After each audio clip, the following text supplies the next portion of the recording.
Assalamualaikum warahmatullahi wabarakatuh. Saya dari kelompok 5 akan mempresentasikan tentang riba yang beranggotakan Evita Cahyani, Muhammad Dwi Setiono, Hani Nurlaili, dan saya sendiri Jatuh Bagaskara, Ajeng Ayu Maulida, dan Muhammad Mukamal. Pengertian riba. Kata riba berasal dari bahasa Arab. Secara etimologis berarti tambahan az-ziyadah, berkembang an-numu, membesar al-ulu, dan meningkat al-irtifa. Secara linguistik riba juga berarti tumbuh dan membesar. Secara istilah syar'i menurut Hasan, riba adalah suatu tambahan yang diharamkan di dalam urusan pinjam meminjam. Menurut jumhur ulama, prinsip utama dalam riba adalah penambahan atas harta pokok tanpa adanya transaksi bisnis real. Baik, di sini saya akan melanjutkan dasar hukum riba dalam ayat Al-Quran dan hadis. Segala macam transaksi riba adalah haram hukumnya berdasarkan Al-Quran, Al-Hadis, dan Ijma'. Dengan demikian, penting kiranya kita mengenali transaksi riba dalam jual beli. Allah Subhanahu wa taala menurunkan surat Al-Baqarah ayat 275 sampai 279 yang tertulis secara tegas dan jelas bahwa riba adalah haram. Allah melarang riba secara mutlak dan keseluruhan meskipun jumlahnya sedikit.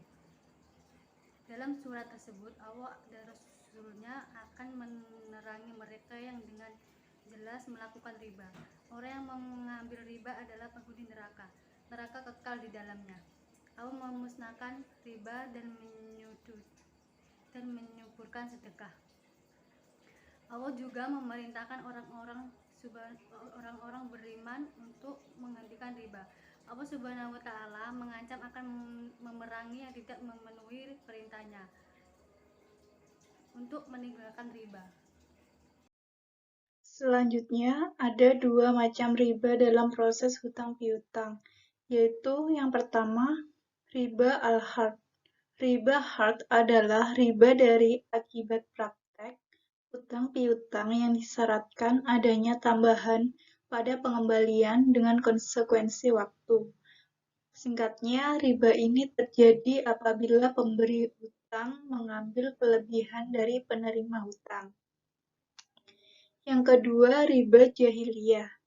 Riba jahiliyah terjadi ketika ada penambahan hutang melebihi nilai pokok pinjaman karena muhtarid atau penerima hutang tidak mampu membayar hutangnya tepat waktu.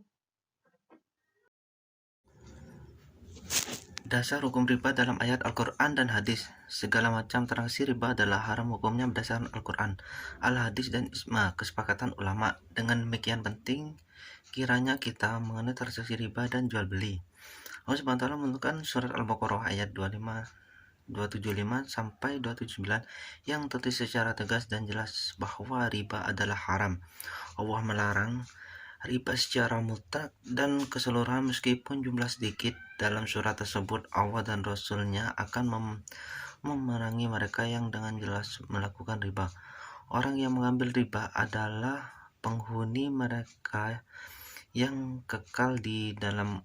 Allah memuaskan riba dan menyuburkan sedekah. Kemudian Allah juga menghendakkan orang-orang beriman untuk menghentikan praktik riba. Subhanahu wa ta'ala mengancam akan menerangi orang-orang yang tidak menuruti perintahnya untuk meninggalkan riba.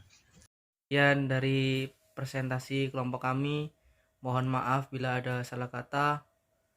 Billahi sabilil haq, fastabiqul khairat. Wassalamualaikum warahmatullahi wabarakatuh.